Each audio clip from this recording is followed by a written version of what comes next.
a demon in an old house in Andalusia, Spain. This story was sent to me by one of my subscribers from Southern Europe. He hesitated for a long time before sharing it. In the south of Spain, in the mountains of Andalusia, there's a small village that tourists rarely visit. Old stone houses built over 100 years ago still stand there. One of them had been empty for almost a decade. Locals avoided it, whispering, "Something lives there, something not human." This was the house Gulnara, a widow, moved into with her 7-year-old daughter, Aigul. The house had belonged to a distant relative who had died under strange circumstances. Neighbors stayed silent when they heard the address, just looked away. On the very first night, Aigul woke up screaming. She was sitting on her bed, staring at the corner of the room. "Mom, he's standing there. He's watching."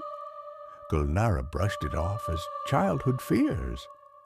But every night, at exactly 3:17 a.m., the girl would get up and whisper to someone no one could see. Sometimes she laughed. Sometimes she cried. A week later, she began answering questions no one had asked. One night, Gulnara woke up with a strange feeling, as if someone was watching her. She opened her eyes and saw Aigul standing by the bed with a kitchen knife. The girl's face was calm, but the voice was not a child's. He said, "It's the right thing to do." He said, "You're in the way."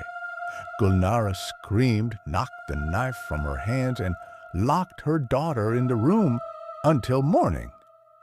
At sunrise, they went to the local religious leader, a man respected as holy even by people of other faiths.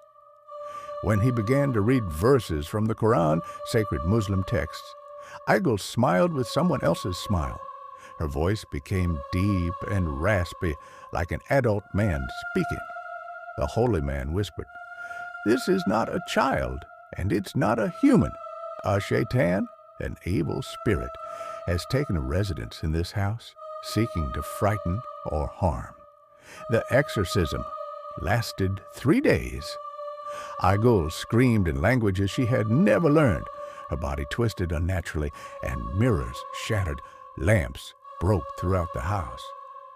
On the 3rd day, black smoke poured from her mouth, thick as soot.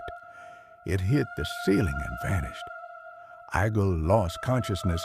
When she woke up, she remembered nothing, but in the attic they found an old photograph. A man hung from a beam, the previous owner of the house. Locals said he had claimed before his death, "In this house, something comes at night."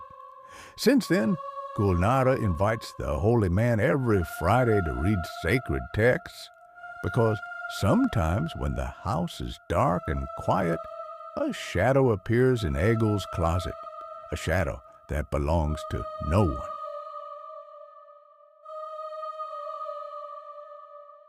From me, the channel host, honestly, I've heard similar stories myself.